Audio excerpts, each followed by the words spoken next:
I remember running one day. This was years ago now. I lived a little bit further south, was jogging down the Hollywood Beach boardwalk. And that particular day happened to be a struggle. I think I just underestimated the heat and, felt beat up on my way back. But as I was passing all these people who were walking on the boardwalk, some going to the beach, some were going to get food, everyone was kind of doing their thing.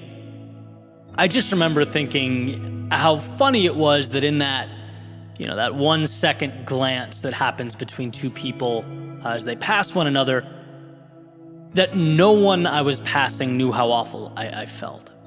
And they'd never know. It felt odd to me that so much hurt could be hidden in plain sight. Not that in a million years I'd want them to know or they needed to know, but it's the idea that this bridge between their world and mine would never be crossed, that my little hell was a secret the Hollywood boardwalk would keep forever.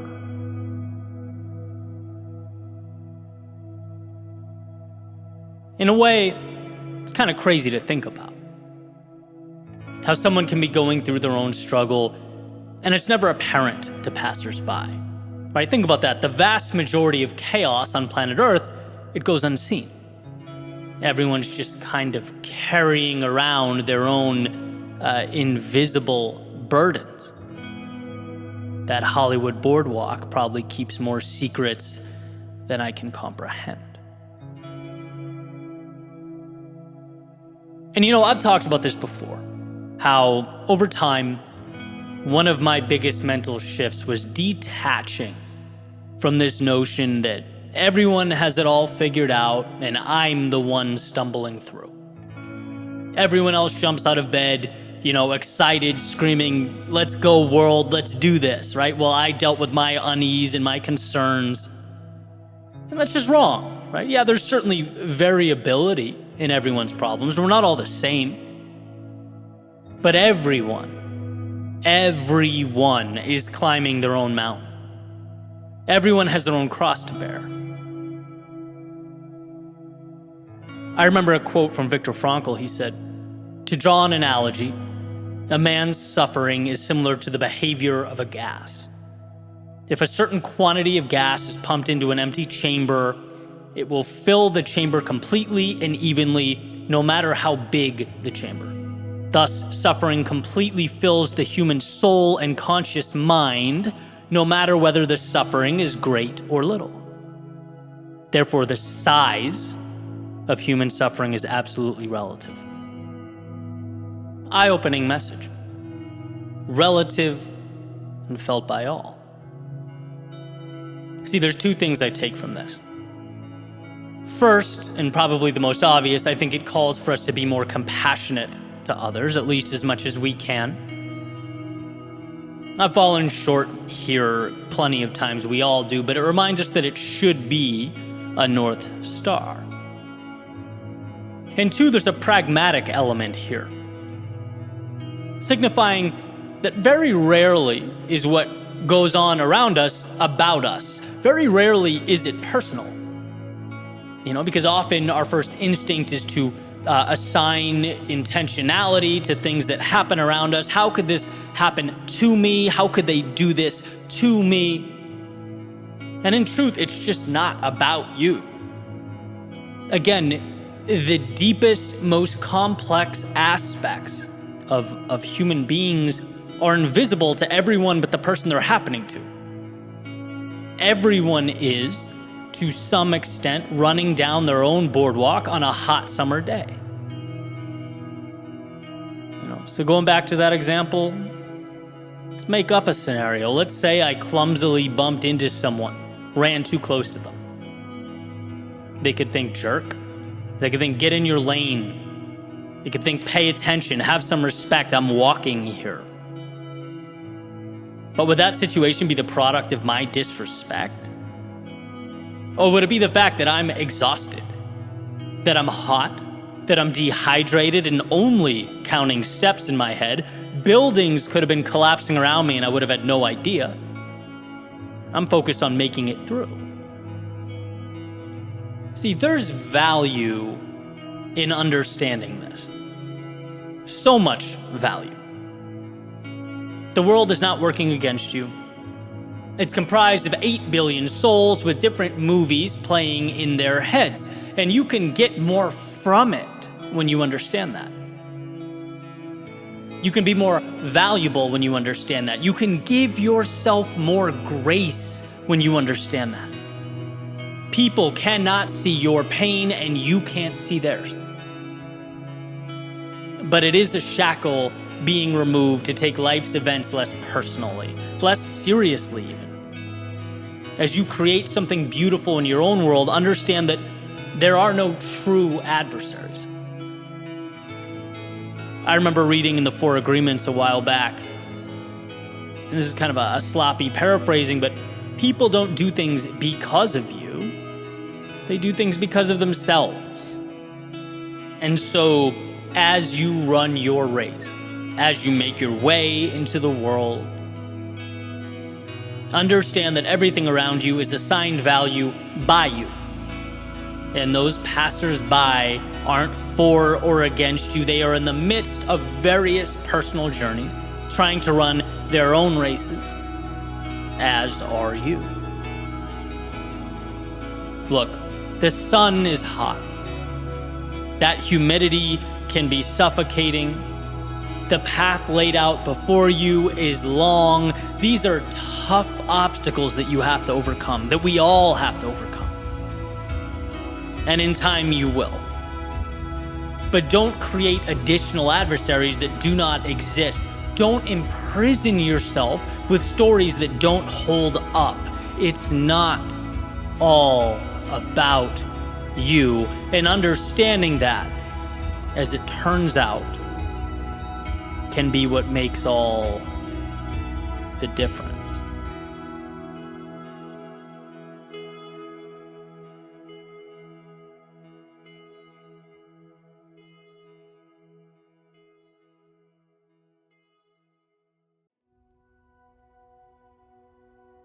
You know, one of the hardest things to do is to walk away from a situation that's just okay. That's fine, it's doable, livable. There's an idea that the enemy of great isn't its inverse. The enemy of great is not average or insignificant or, throw in any similar word. No, the enemy of great is good.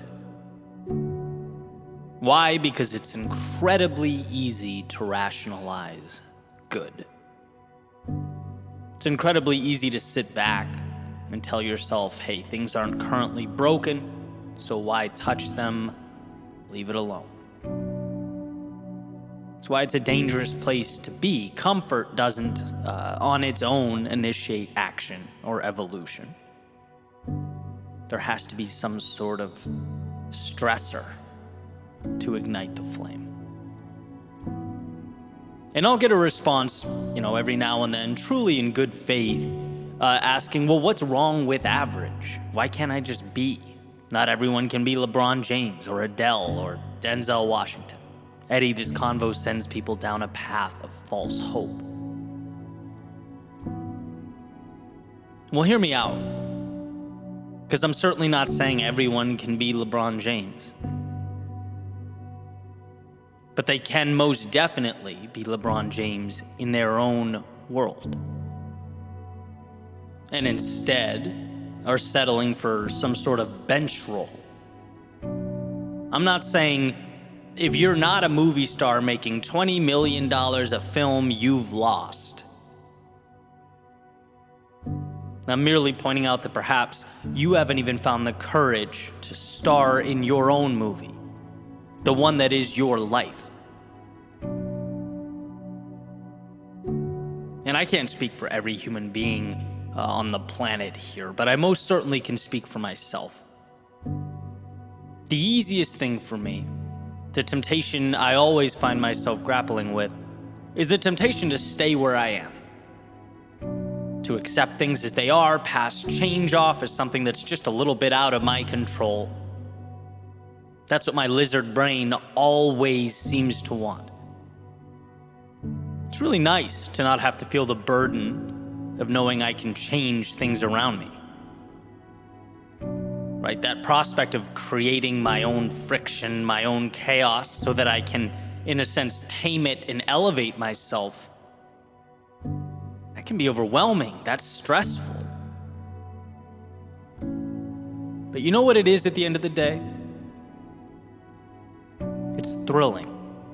It's meaningful. And it may have taken me years to understand, but I'd trade a safe life for a meaningful one any day. It was my coming to understand that statistically, we should not be here. The odds are so small that you're alive listening to this, that the word improbability doesn't do it justice. It's a miracle in every sense of the word. And so, what do we do about that? How do you explain a feeling? How do you explain the cost of not going? Of fewer sunrises, less laughter, untapped creativity, unwalked paths, journeys never started? You can't. Which is why you have to go. Good is not detrimental because it's insufficient. It's detrimental because it gives you just enough to make stepping out into the world feel illogical. It's a warm blanket keeping you comfortable enough to forfeit that feeling you truly crave. And I hope it's clear, my take in this is not that we aren't enough. It's that we have to be reminded that our biological compass points towards survival. And survival is a game of stagnation. Our souls, on the other hand, they need to run, to seek out the magnificence of life. And the more times we can be tapped on the shoulder and reminded of this, the better. See, I don't dream of new horizons because I'm ungrateful. I've learned to chase them down because I'm so grateful that I refuse to forfeit the gift.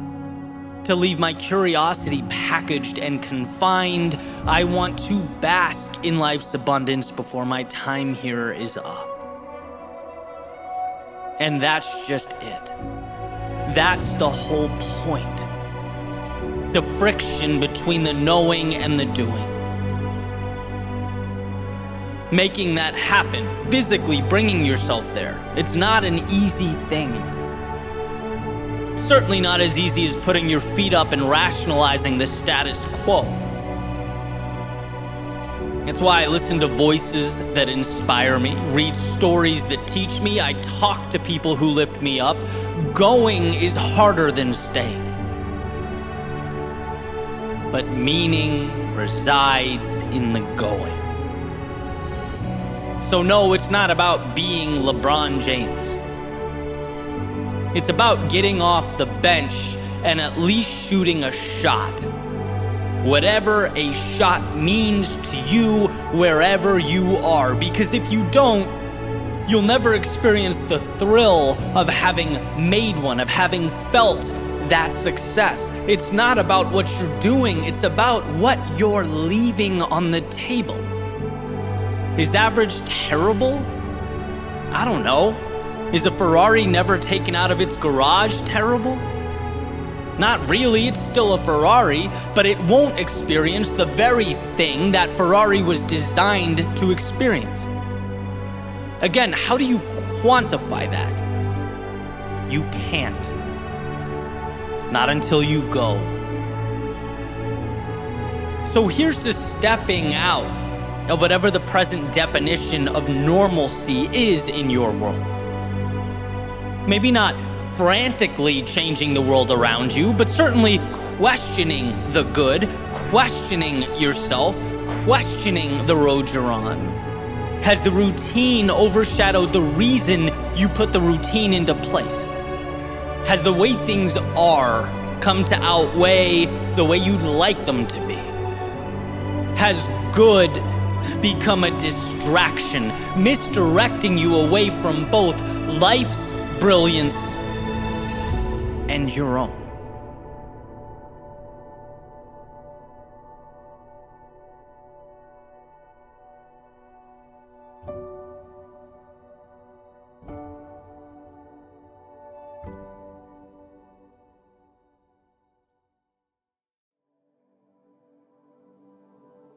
One of the more powerful realizations I've had, both in business and life overall, is that what we do to win today and what we do to position ourselves to win tomorrow, they're often very different things. And we've probably all experienced this in some capacity. We get sucked into the cycle of doing, becoming so task-oriented that we don't make time to step back and ask, which direction do I want this ship to go?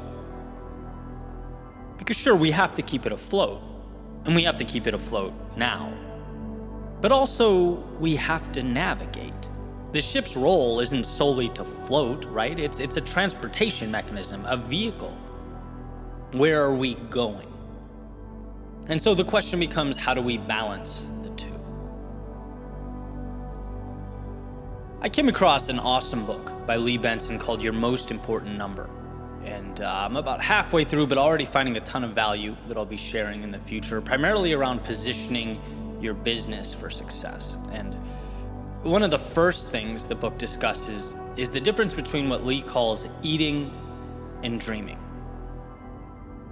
Eating being the things we need to do now, to take care of matters that are essential for today, the things that need to get done. So using the same metaphor, actions to keep that boat afloat. And then there's the dreaming, which is essentially doing things now that help position the organization for success in the future, down the road. It's asking, what can I do today that will ensure we are winning tomorrow? So boat metaphor, it's planning for storms that may arise later in the journey. It's analyzing the best destinations and charting the course. And here's what really struck me. Lee suggests, based on his consulting, that ideally leaders should be, I believe the number was 80% dreaming and 20% eating.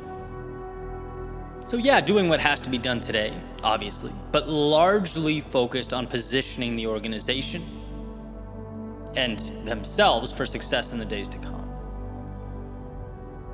And what he's found is that very often out in the world, that ratio is flipped. People are so consumed by the day-to-day that the future takes a back seat to the nuance and the quote-unquote putting out fires of the present moment.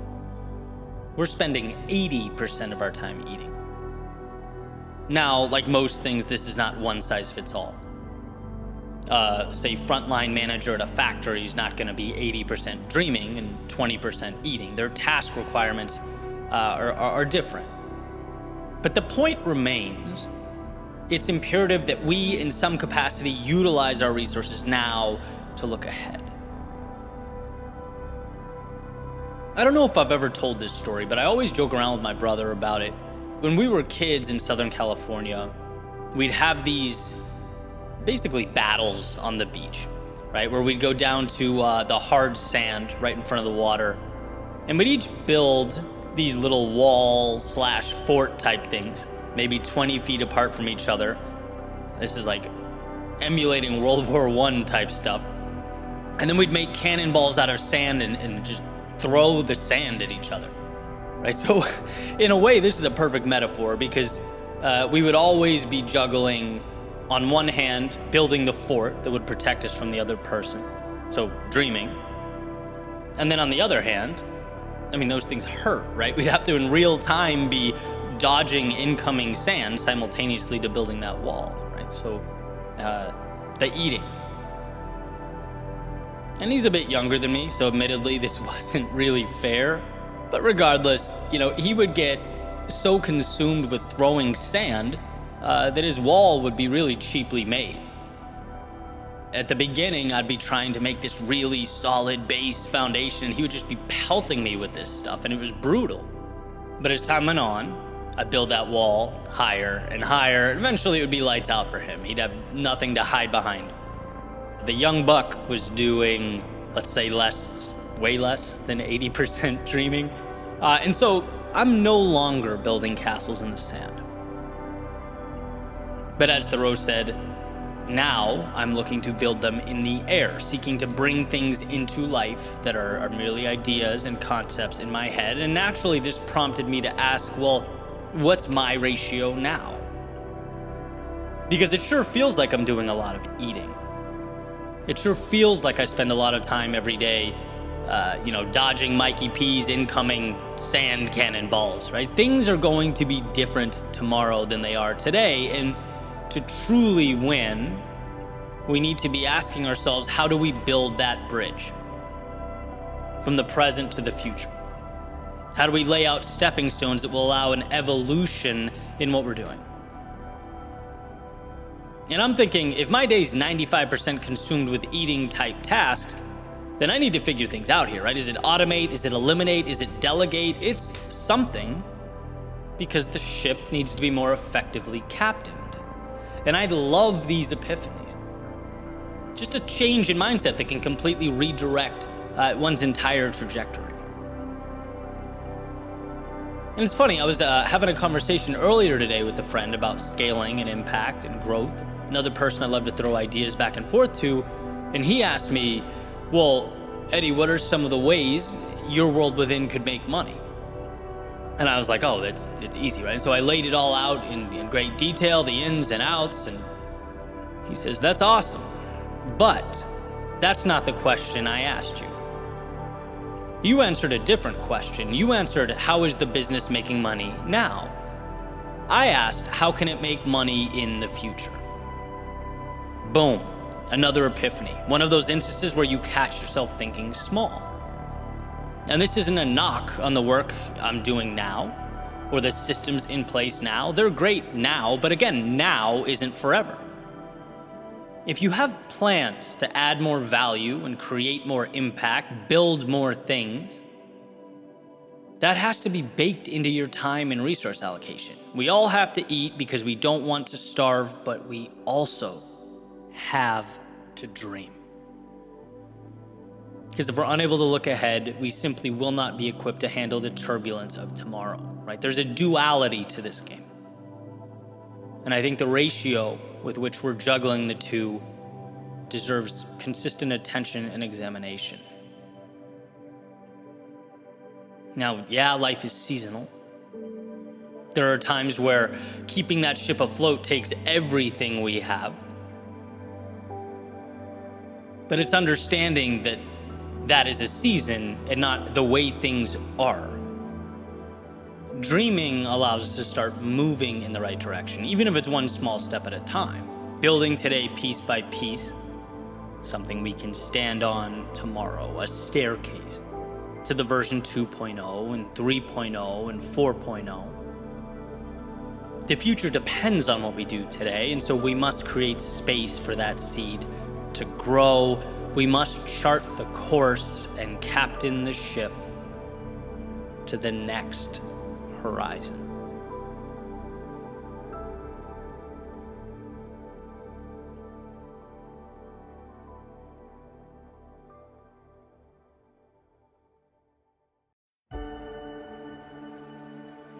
I once heard a metaphor that our existence is like standing behind a curtain with tears or holes, and reality becomes which holes we decide to look through when we're peering out at the world on the other side. What do we want to see? And this message, well, it's for whoever out there feels like giving up or folding their hand.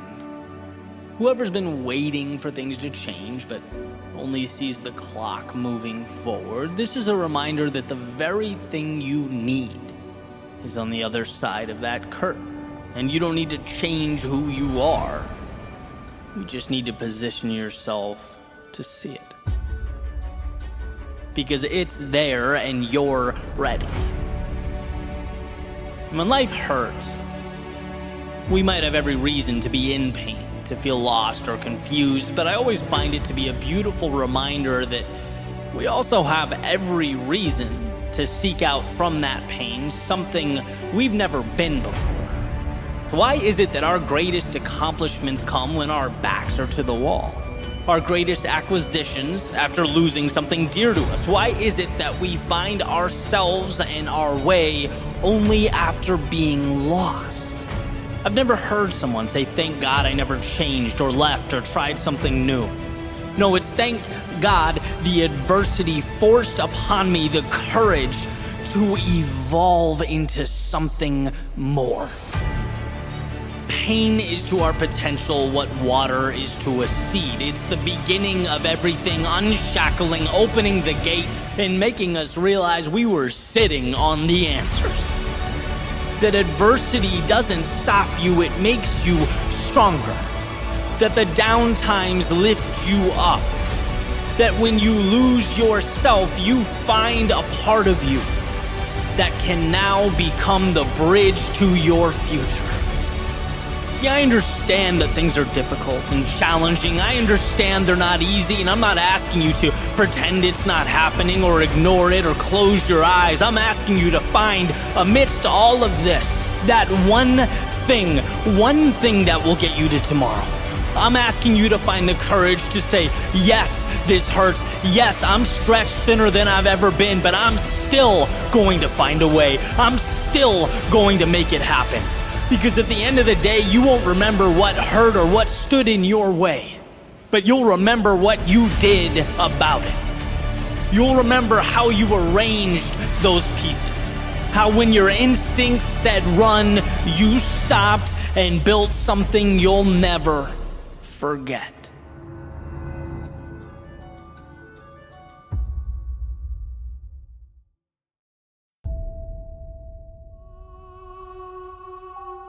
Sitting in my office, dimly lit, head in my hands, disappointed.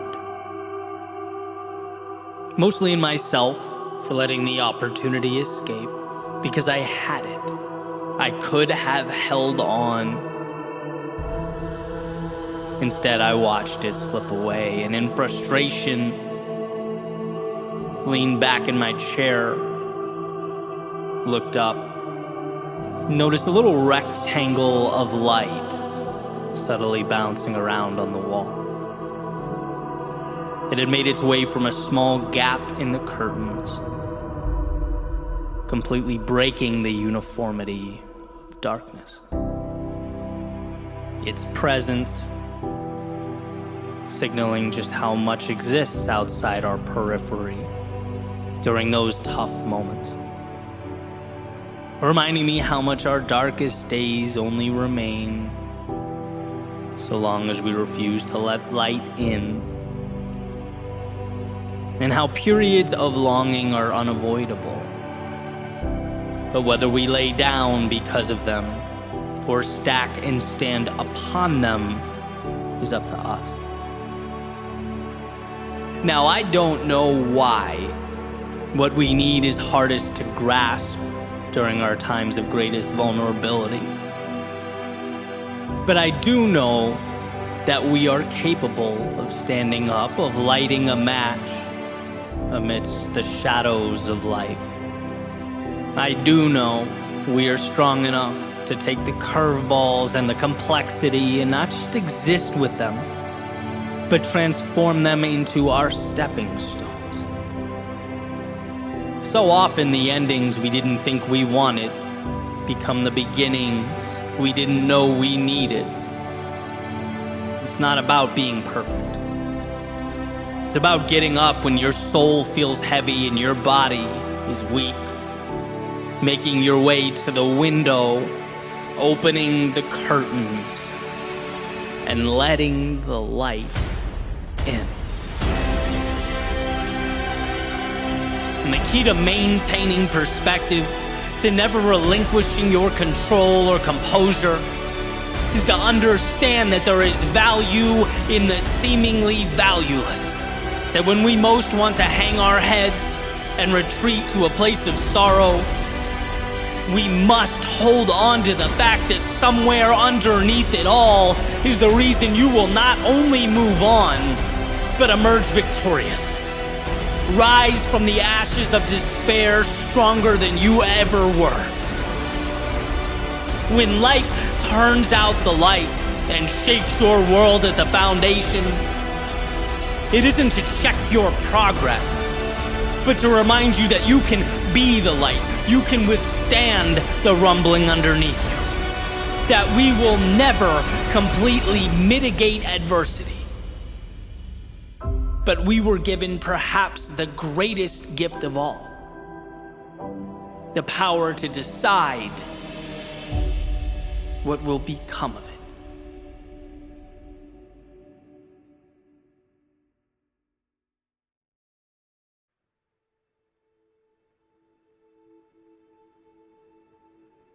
It's been almost 2 years since I first read it, and still the main idea from the book, The Courage to Be Disliked by Ichiro Kishimi, deeply resonates with me. The idea that being happy is essentially dependent upon the courage to be disliked.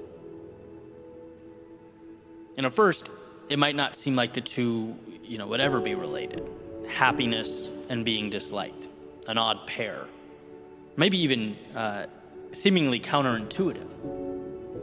Until you realize that happiness comes from such a personal, authentic place that allowing the expectations of others to chart your course means that you'd probably never arrive there. You have to do what's best for you. And doing what's best for you is going to create a divide somewhere. Why? Because everything creates a divide. Everything is subjective. I knew I wanted to dive into this topic, but wasn't sure the best way to do it. So the other morning, I was trying to think of an objective truth. Something that no one could disagree with. I was sitting on my balcony and pointed up towards the sky. Thought, let's start there. Simple as it gets. Hard to refute that, right? I am pointing up. Then I remembered we're floating on a globe, a giant sphere. There is no up. Up is perspective. Everything is perspective. What's the difference between 1 and 2? Some might say it's 1. But technically, there's infinity between 1 and 2. You can have infinite decimals. 1.9999 goes on forever, right? Point being, there's subjectivity when we drill down into even the seemingly obvious truths. Now, the value here is not to go running around, arguing with everyone that there's infinity between 1 and 2.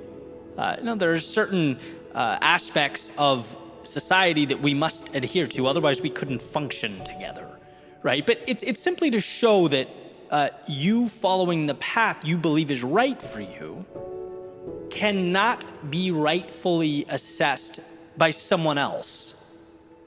It's to place trust in your internal personal judgment.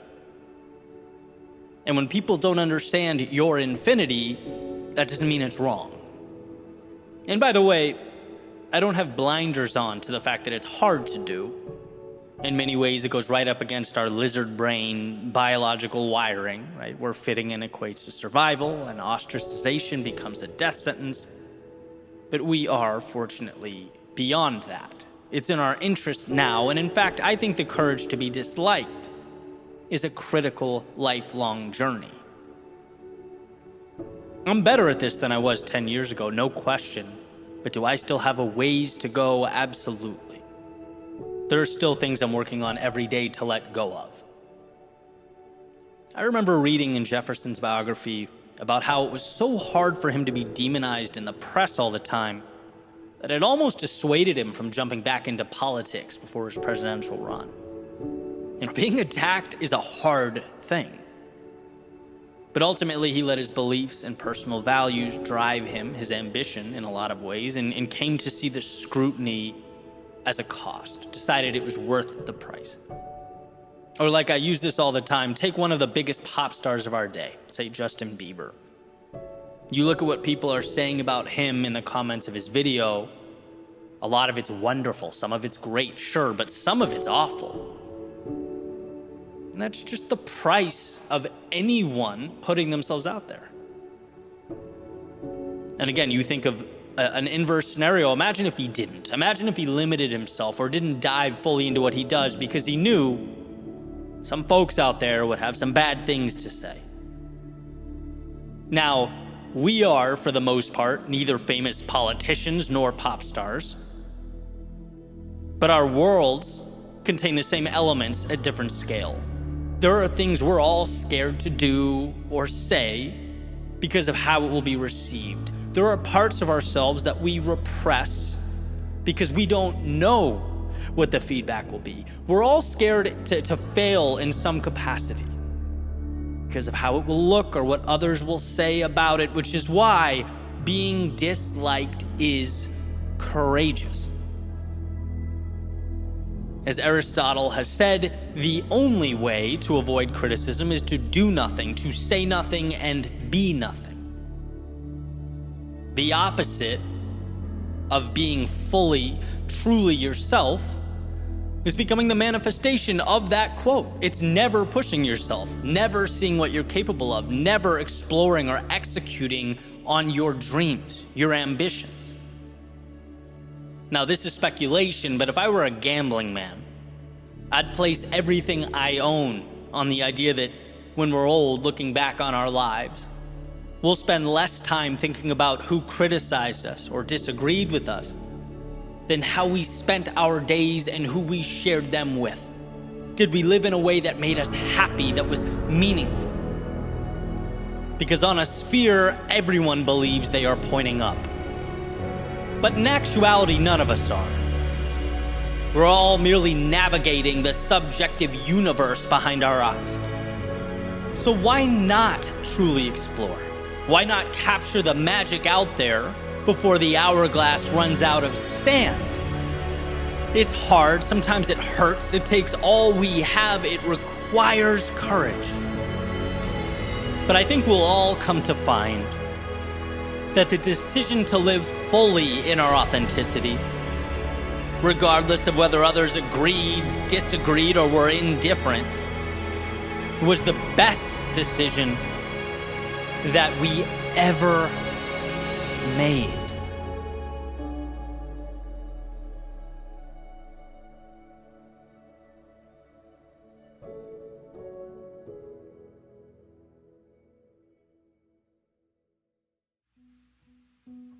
So you've made a decision. Congrats, you're 3% done. Now I'm paraphrasing, but that's an idea from author and entrepreneur Lee Benson. Belief and execution, the duo that will change your life. First, believe. Why? Because nothing happens without belief. Nothing begins without an understanding and a trust that the future contains something of value. That the seeds of discomfort being planted will bear fruit. We simply don't walk through doors if we don't believe something of value exists on the other side. And then there's execution, the doing. Congrats, you gave yourself permission to begin. That was a big step, right? But now you have to deal with life, and life, my friends, is no picnic. It's in the doing that success is either obtained or not, that a new reality is birthed or not.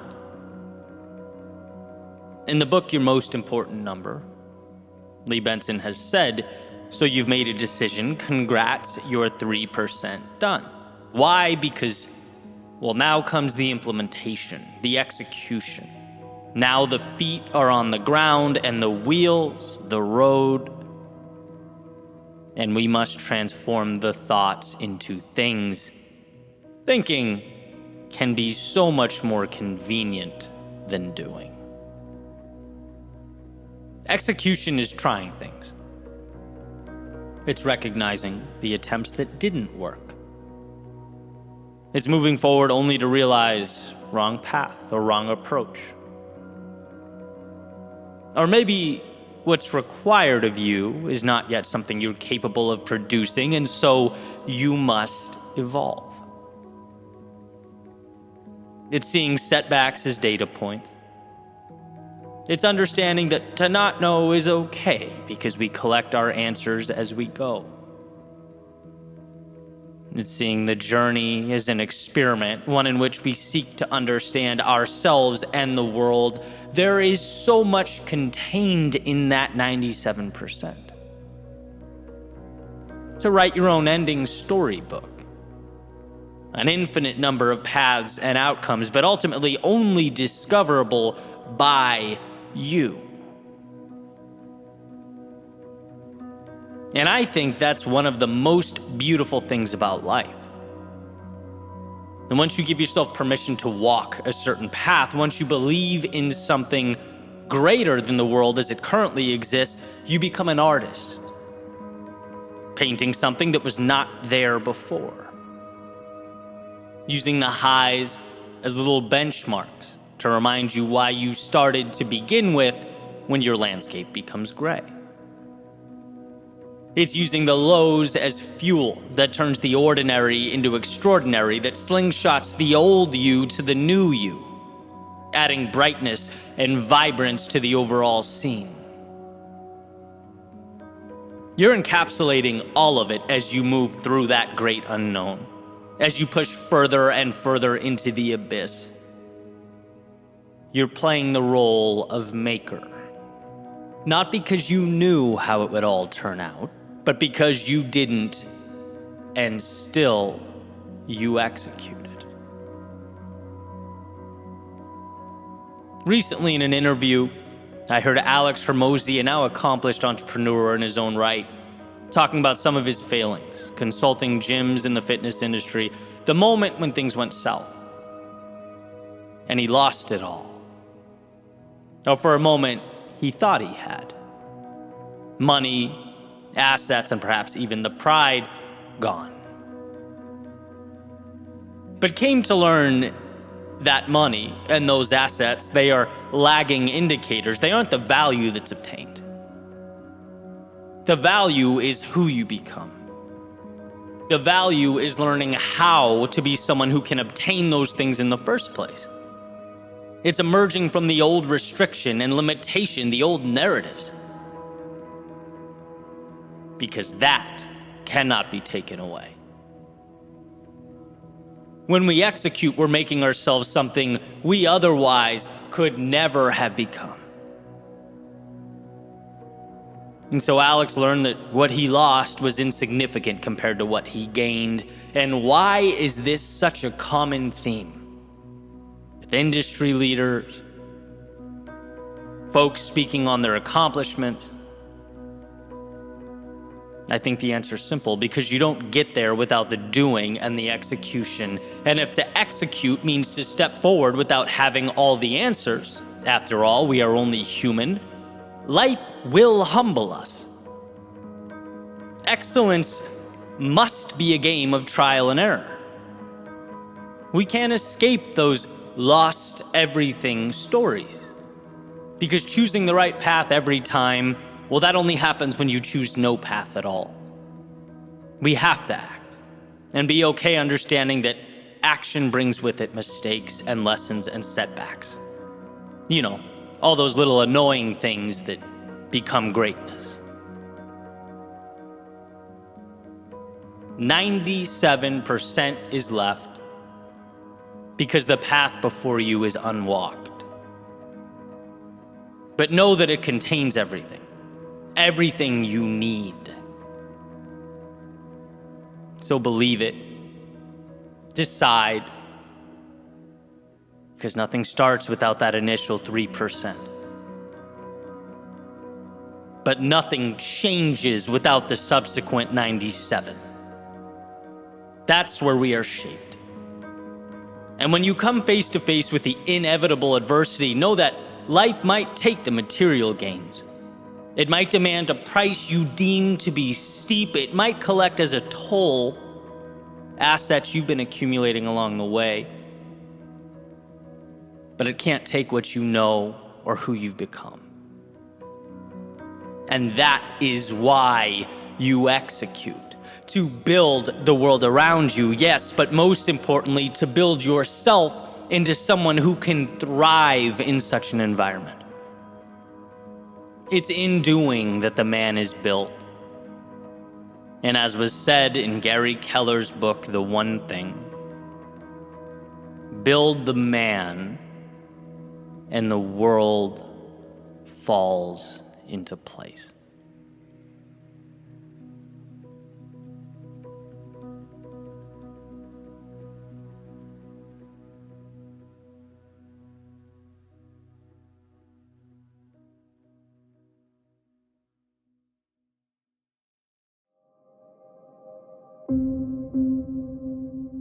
Of course they don't understand your vision. Of course it means nothing to them. It's how the world works. People need to see results, not ideas. They need to see to believe. In fact, everything you dream of, believe in, it needs to be carved into existence. And the important thing worth noting here is that it's not personal. It's not a reflection of you or your talent or your potential. The differentiator in life will always be one's ability to turn ideas into things. You have that power within yourself, literally to change the world as we know it. That's not a question. It's not even far-fetched. You're capable. But we need to spend less time feeling like we're owed something for that exhausted energy. The world is a tough place. It rewards value. And sometimes it takes way longer than we'd like to see a return on that investment. As James Clear mentions, you put an ice cube in a room at 0 degrees and you gradually turn up the temperature. You won't see it even begin to transform until you hit the 32-degree mark. That's not when the work began. It's not indicative of everything. But that's when the effects of the work become visible. And getting to that point is one of life's greatest challenges. It's hard to give everything for something you can't collect when you go to bed at night. It's hard to be that patient. The only way to break through the noise, to create something, is to fully, wholeheartedly believe in yourself. Believe in yourself to the extent that you can detach from the criticism. Detach from the facade of perfect lives on social media and the expectations you're immersed in. This isn't a race between you and the world. It's a battle of will between you and the voice that says there is no 32-degree mark. Removing that negativity, it's just as important as focusing on the positive. Dreams live at that intersection of belief and action, and I've always wondered what people think they're gaining by shouting about how important they are, the things they're doing, or their plans. That does nothing. You need to know what you're doing, and that's all. Words mean nothing. Ideas are empty. Respect is earned by adding actual value, by making a difference. So reallocate that energy into the gift you are giving to the people around you. That is a feat best accomplished with your mouth closed and your eyes open. Every day, every action unnoticed, effort unseen, it stacks up to create something that will truly change the world.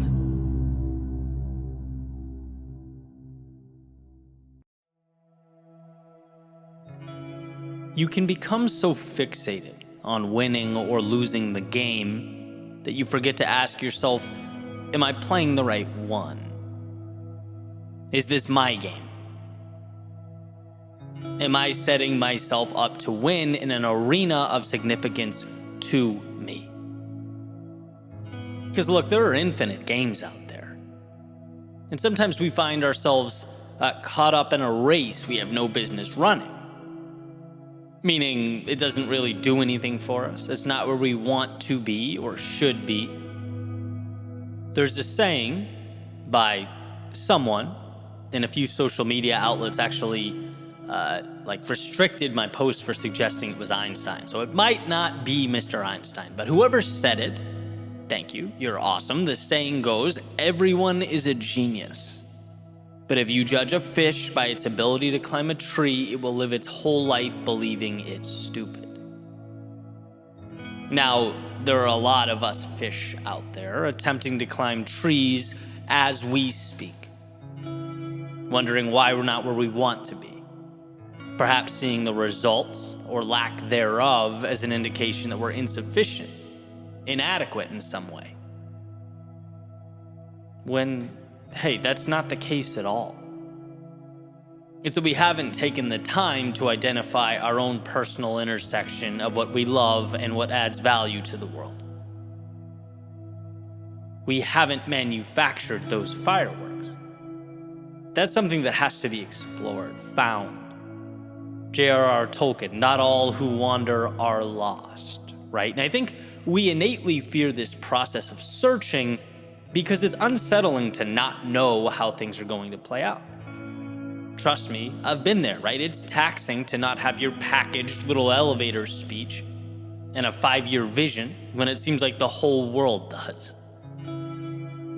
But to deprive yourself of this exploration is to potentially forfeit the very thing that you come to live for. Most of the time, purpose doesn't fall into one's lap. You have to have your eyes open. What's meaningful must be sought out. Now, I'm going to play a little devil's advocate here, because our world is not black and white. It sort of lives in this gray space, right? Can you win at someone else's game? Sure. There are a lot of people, quote unquote, succeeding in areas that are not ideal, that they don't love, that they're not their best in. But how is success being defined? I've talked extensively about my journey and all those games I used to play, the targets I used to aim for. And I know a lot of people who've come to similar epiphanies, right? But when you don't realize you can exit stage left and begin again, start something new, you simply continue this same song and dance. Right? It's not life that keeps us confined, it's ignorance that keeps us confined. We simply have to be taught that there's more. And I understand to find an arena where you can thrive in a purely historical context is a luxury. And you are programmed to survive. You're not programmed to build an art studio because it's your passion, right? But there lies the battle. We are at a place in time where we have collectively cultivated abundance. The phone you're using to consume this content, that little thing can be a portal that transports your thoughts, your creation, your business to the masses. You have at your fingertips access to billions of people. You have reach that humans only 30 years ago, all the way back to the beginning of mankind, could only dream of. The means are there. In so many ways, it's about freeing yourself to pursue the opportunity that exists all around you, because we self-limit. Alan Watts asked the ever-important question, what would you do if money were no object? Now, in a practical world, why ask such a question? Simple, because removing those monetary constraints as you contemplate your answer allows you to truly analyze what endeavors are meaningful to you. When something is meaningful, you want to do it. When you want to do it, you immerse yourself in those little intricacies, in those details that the average person simply doesn't pay attention to. Making you so good at whatever that thing is that eventually, not only can you be the best at it, but you can monetize it, and probably at a very high rate. It's not money holding you back. It's not time holding you back. It's not the external world holding you back. It's what you have been conditioned to believe that's holding you back. You are a genius at something. You are king or queen of your empire, victor within your arena. But to realize these things, you have to, 1, understand it's a possibility, and 2, refuse to stay stagnant. We have to stop conceding so much while simultaneously accepting so little. Life will never provide what you do not ask for. So why? Why be scared to ask? Life won't tell you you're a fish climbing a tree. You must tell you that. Life won't expand your horizons and adjust your trajectory. You must initiate that change. To find your genius, you must be willing to leave what's insufficient. To capture what's meaningful, you must be willing to leave what is meaningless. Let's agree to alter the question, do I have genius level talent? Because you do. And you live in a society that also rewards those who realize it. The question we need to be willing to ask is, are you willing to walk on shaky ground? To abandon, at least for a period of time, safety and the comfort of predictability in order to find that genius? Are you willing to nurture the greatness that already lives within you? Because it was never a matter of ability. It's a matter of what you're willing to discover.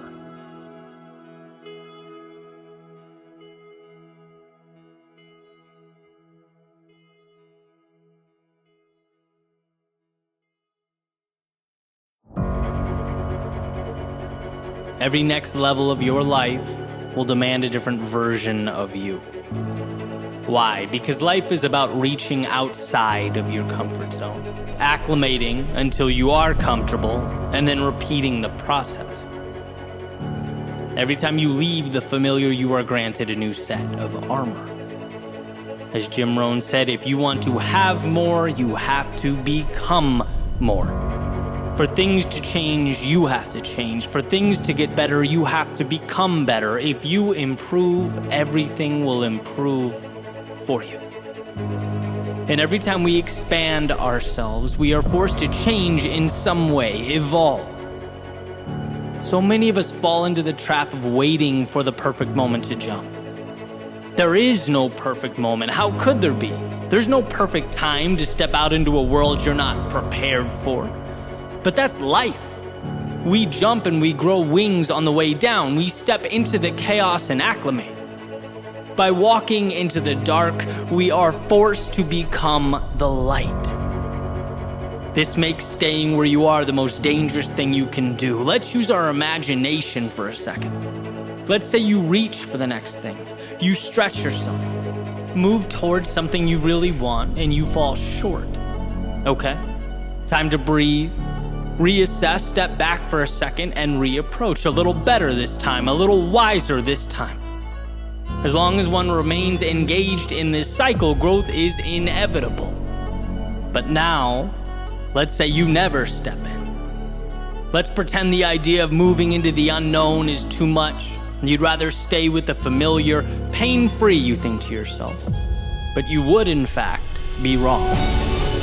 See that discomfort, one step up, it would force you to evolve, to see yourself as someone who steps into hostile territory and survives. And maybe it's not pretty, maybe it's not perfect, but you attack and you survive. And sure, the difference between where you are now and only one step up isn't much. But what about that second step or evolution? Because you'd miss out on that too. And the third and the fourth and the compounding that would completely redefine who you are. From your self-identity to your skill set, from the mental to the physical, you put the whole chain reaction on hold because why? You didn't want to take one step. You didn't want to be uncomfortable in the short term. But discomfort is not a punishment. It is a ticket to everything you could ever imagine. So when the crowd runs out, I challenge you to run in. And when the world goes left, I dare you to go right. Not because the masses are evil, but because human beings are wired to take the path of least resistance. But you, no, not you. You're here to rise above the mental constraints that hold so many down, because there is always another level. When you feel good, there is another level, and when you don't, there is another level. And see, our world has been defined not by the best or the brightest, but the ones willing to throw themselves into foreign arenas and compete, to see adversity as the answer, not the problem. You want to change your world, then change yourself. You want to change yourself, then go where you are scared to go, where your heart beats and your hands sweat. Turn and face the direction you know you should have been facing. This is about you. This is about what you can become by simply saying yes when most would say no. Today is yours. Not because it was given to you, but because you looked through the haze and you decided it's so.